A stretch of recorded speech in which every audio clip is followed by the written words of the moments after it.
Hello, my dear student. Welcome to the subject name is Environmental Science. So today we are going to discuss lecture. This is a lecture 47, and we are going to discuss about the next pollution, that is a noise pollution and nuclear hazards or radioactive kind of pollution. Let's begin with the references part. Here you can see that today PPT has been made for two following books. Now, talking about the today topic, that is a noise pollution. Noise can be defined as an unwanted, unpleasant sound. जब भी unwanted, unpleasant सा sound होता है, that is known as noise. So, noise is unwanted sound dumped into the atmosphere without regard to it. Adverse effect पे है. तो जब भी एडवर्स इफेक्ट के साथ कोई साउंड बढ़ता है या साउंड क्रिएट होता है, that's comed under soil pollution, noise pollution. Yes, sound special kind of wave action, एक तरह की वेव है which usually transmitted through wave in the form of pressure wave. तो प्रेशर डाल के जब हम एयर के थ्रू कोई भी वेव क्रिएट होती है, and these wave we received by the animals like human being और animal, and that this wave transfer into the electrical impulse in the air. तो कान में इलेक्ट्रिकल इम्पल्स की तरह जाती है, and then carried to the brain, and then brain help to enable us to bear. तो एक तरह की वेव एक्शन है, वेव की फॉर्म में साउंड आता है, एंड देन साउंड ब्रेन में जाता है, एंड देन ब्रेन में एक कैपेसिटी क्रिएट होती है उसको बेयर करने की, उस वेव एक्शन को बेयर करने की. What is the unit of measurement of intensity of sound noise? तो जो नॉइस की जो मेजरमेंट इंटेंसिटी को मेजर करने के लिए the degree of loudness of the sound is decibel. तो डेसिबल बेसिकली यूनिट है नॉइस को चेक करने का. तो अगर आपको देखना है कि कितना तो यूनिट क्या है नॉइस, तो आपको ये देखना है कि कौन सी चीज कितना साउंड कर रही है, उसको हम डेसिबल से कैलकुलेट करते हैं. डेसिबल का फॉर्मूला होता है डी, स्मॉल डी और B. The level of noise above the 70 dB is harmful to human being. तो 70 dB से जो भी ऊपर साउंड होता है, लेवल ऑफ साउंड होता है और नॉइस होता है, that's concern basically harmful to the man. How we can know that noise pollution कैसे आता है? अर्बनाइजेशन, इंडस्ट्रियलाइजेशन के कारण क्या होता है? Maximum cities and towns create होते हैं, and maximum train and cities and towns के साथ residential, commercial, industrial areas create होते हैं. Then house, school and hospital started to situated near the industries and near the commercial area, and all boon of the industrialization and civilization also create a motor on heavy and light machineries, work and movement, blaring radios, supersonic airplanes, and become disturbing and irritating. और oven अवर जो हमारा जो basically हमारी जो hearing, basically जो normal ordinary conversation should be between 1630 to 60 decibel is suitable or bearable for the human being, and the modern as we consider the modern conversation should be between 60 decibel is considered as a level of noise. But the decibel value more than the 80 decibel causes a noise pollution. तो आप noise pollution कब बोलेंगे? जब 80 decibel से ज़्यादा level of noise हो जाता है, that's comes under the noise pollution. And 70 dB is basically harmful to the man. तो पर्सन के लिए हार्मफुल कब स्टार्ट हो जाता है? 80-70 से. और नॉइस पोल्यूशन की कैटेगरी में कब आएगा? जब लेवल ऑफ नॉइस 80% से ज़्यादा होगा. ये इंपॉर्टेंट थिंग है. और मोस्टली जो सबसे सीवियर काइंड ऑफ कंडीशन होती है जब noise pollution level of pollution 140 तक पहुंच जाता है, दैट इज अ ट्रबल सम. तो this all about the effect, what is the main things, important feature about the. Now talking about the causes. तो noise pollution के रीजन क्या है? Road traffic noise, road में जो भी ट्रैफिक होता है उससे नॉइस क्रिएट होता है, an kind of unwanted sound create होता है. एंड मैन्युफैक्चरिंग इंडस्ट्रीज ऑपरेशन से भी unwanted continuous kind of sound create होता है which create disturbance in the mind and for the human being. And automobiles industry, low flying aircraft, railway से business busy air highway से industrial establishment also creating noise ranking basically between 95 to 105 dB. तो industrial establishment से भी इस तरह का sound create होता है and the use of the loud speaker during the religious, as you know that mostly the during the religious function and the marriage and the marriage kind of functions, some loudspeaker are used, and these loudspeakers basically create a noise pollution. Construction equipment also create a noise pollution. These are the causes. Now talking about the effect, so effect I've mentioned here, but most important thing you have to understand that on the basis of level of noise you can understand how much it affect the human health. If the level of noise basically between the 70 dB, it means that it create irritation, mental tension and sleep disturbance. If the noise level of noise is between 80, then it create headache and fatigue and tension and adverse effect on the efficiency of the person. If the noise level is 85 dB, then it could permanent loss of the hearing power. And 90, if the level of noise become the 90 dB decibel, then it means a damage in inner and eardrum. And if the level of noise reached at 100 dB or decibel, that is a cardiovascular, means BP say related disease of coronary artery heart attack kind of problem, और अगर D120 से भी अब आगे तो nervous system और loss of memory spread of problem हो सकती है. एंड देन 140 तक आ जाती है अगर level of noise, then it create a severe depression and panic attack and forgetfulness kind of disease. Now talking about the control किस तरह से कर सकते हैं, we can limit the use of loudspeaker and amplifier, and we can control over the producing noise producing kind of vehicle. तो ऐसे vehicles पे authority को कंट्रोल करना बहुत ज़रूरी है. इंडस्ट्रियल वर्कर को एयर प्लग यूज़ करने चाहिए when they use any kind of industry where the volume of noise is very high, and decolorization or delocalization of noise industry far away from the dwelling unit. जहाँ भी domestic kinds of industries है, यहाँ पर घर है पर घर and families रहती हैं, उस जगह से इंडस्ट्रीज को दूर कर देना चाहिए. Should be the industry should be established far away from the dwelling units and within the radius of the 10 miles of the airport. No building and aircraft will be allowed. तो 10 miles के अंदर aircraft के अंदर कोई भी buildings और factories नहीं होनी चाहिए. Plant should be planted all over the around the hospital, libraries, schools and college, because this places should be placed in a very peaceful and kind of environment. And the personal protection should be used, like use a cotton plug in the ear to avoid the noise pollution. Now talking about the very important case study about the nuclear hazards.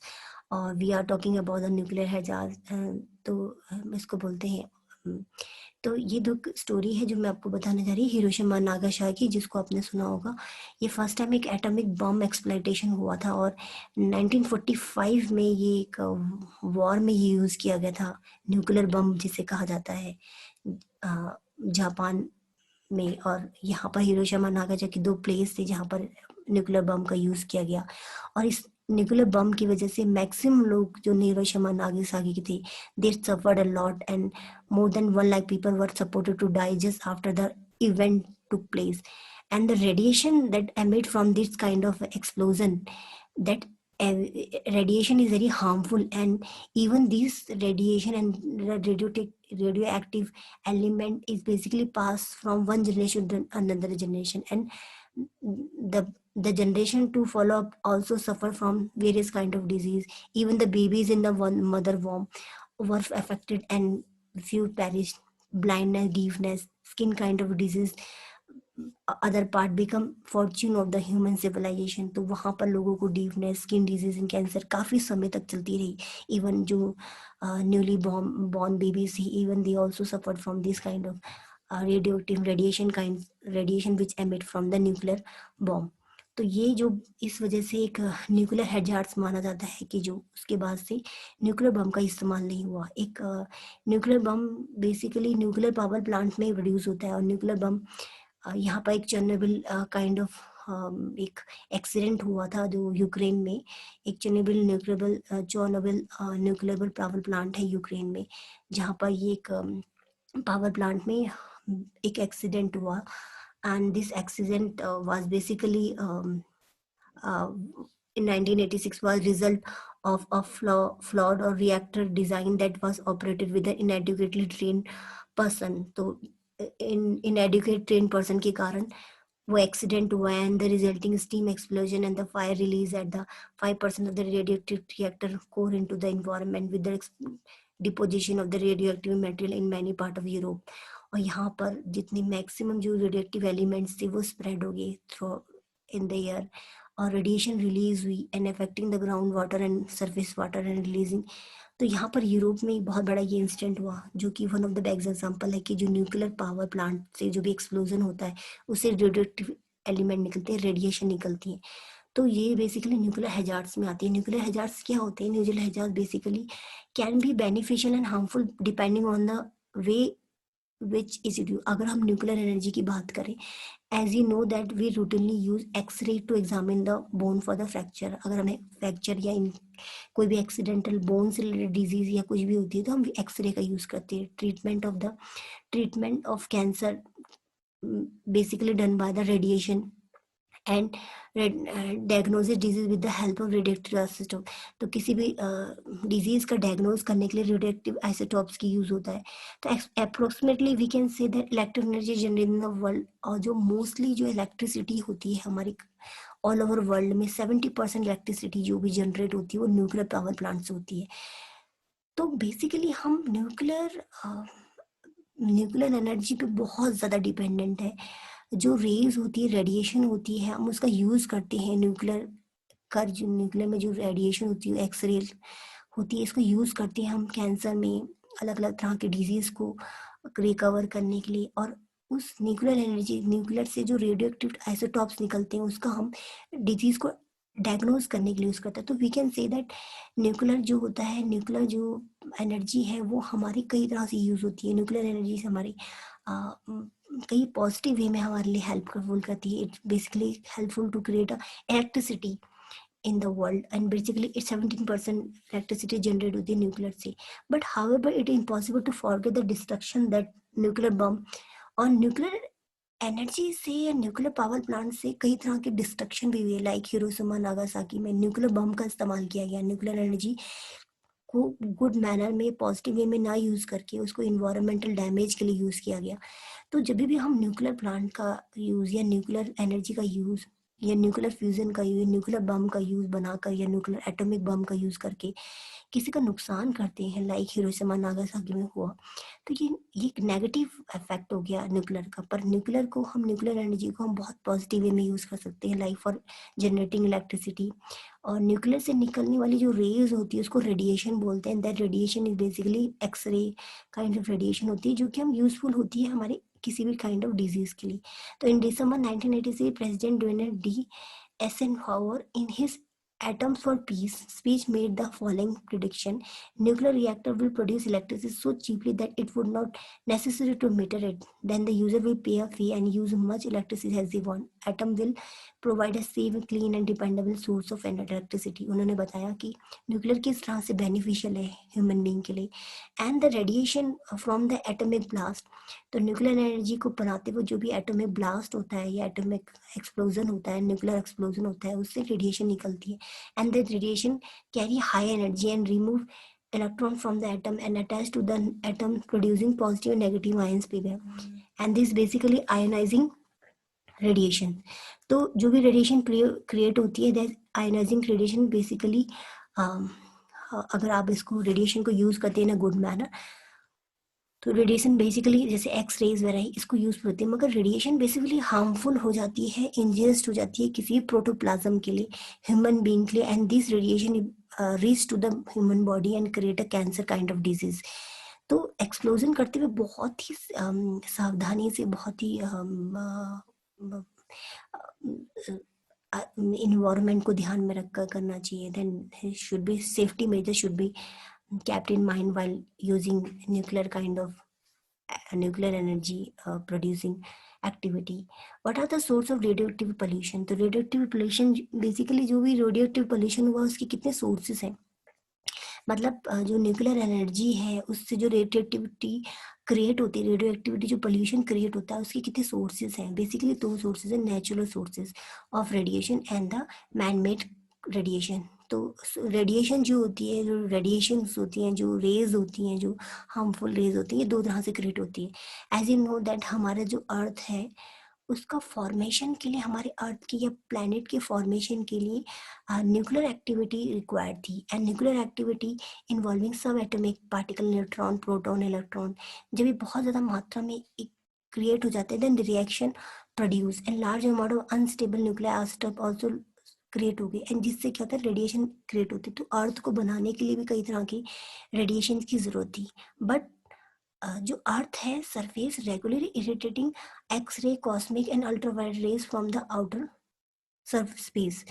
तो earth भी radiation release करता है naturally, और nuclear activity जो atmosphere में चलती रहती है वो भी रेडिएशन क्रिएट करती है। That is a basically radiation from a natural resources से क्रिएट होते हैं। तो ये अर्थ के द्वारा नेचुरली जो क्रिएट होते हैं, that is basically natural kind of sources of radiation. But man made resources क्या है? न्यूक्लियर टेस्टिंग से, वेपन से जो रेडिएशन क्रिएट होती है, that is a radioactivity pollution. तो रेडिएटिव पोल्यूशन क्या है? Basically the radiations of nuclear energy create a radioactivity pollution. और दूसरा होता है मेडिकल एंड डायग्नोस्टिक यूज में रेडिएक्टिव पोल्यूशन होता है। डायग्नोस्टिक में हम कैंसर ट्रीटमेंट के लिए, हाइपरथायराइडिज्म की यूजिंग क्यूरेटिव पर्पस के लिए हम रेडिएशन का यूज़ करते हैं, as well as we use x-ray clinic का यूज़ करते हैं। तो ये सब एक्टिविटी में हम रेडिएशन का यूज़ करते हैं। तो इस रेडिएशन की वजह से ही ये सोर्सेज हैं, man made and natural. Now talking about the effect, biological effect of the radiations. As you know that biological effect की हम जब बात करें तो छोटी सी amount of effect of radiation have छोट अगर even a small amount of radiation can create and kill the organisms. तो बेसिकली जो effect of cobalt 16 and caesium 170 gamma radiation basically a very harmful effect on the ecosystem and the commodity. Basically जो important problem वो create करते हैं radiation, that is a kind of mutation आ जाता है, means genetical disorder create हो जाता है। एंड न्यूक्लियर फॉलआउट से सबसे जो नेक्स्ट जो प्रॉब्लम क्रिएट होती है, दैट इज बेसिकली ये डेंजरस फॉर लाइफ होता है, एंड बिकॉज ये रेडिएशन क्रिएट करता है। And then talking about the next, that is a biological effect of the follower. इससे दूसरा जो इम्पैक्ट होता है, दैट इज प्लांट और लीफ को होता है, उनके टिश्यू जो होते हैं वो डैमेज हो जाते हैं।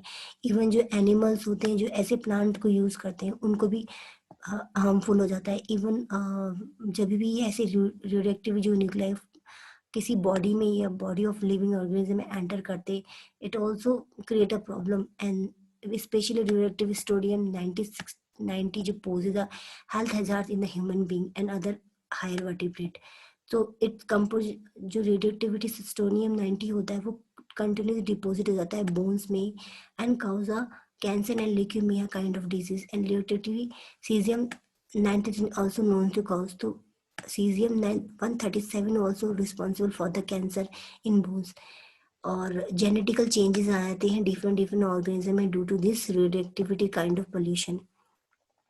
और another what we measures we have to take to control the radiation pollution. सबसे इम्पोर्टेंट है वर्कर को, जो वर्कर इस न्यूक्लियर प्लांट में वर्क करें शुड प्रोवाइड न्यूक्लियर गैजेट्स उन्हें मिलने चाहिए ताकि वो रेडियोएक्टिविटी रेज से प्रोटेक्ट हो सके। उन्हें सेफ्टी मेजर्स उन्हें प्रोवाइड होने चाहिए। Leakage of the radioactivity element from the nuclear reactor से रिलेटेड आपको सेफ्टी शुड भी चेक करनी चाहिए। And level of the radiation pollution should be monitor regularly in risky area. And the disposal of the radioactivity reserve special intent. तो disposal जब भी हम radioactive wastage का डिस्पोजल करते हैं should be take care of that. So this is all about. Thank you my dear student.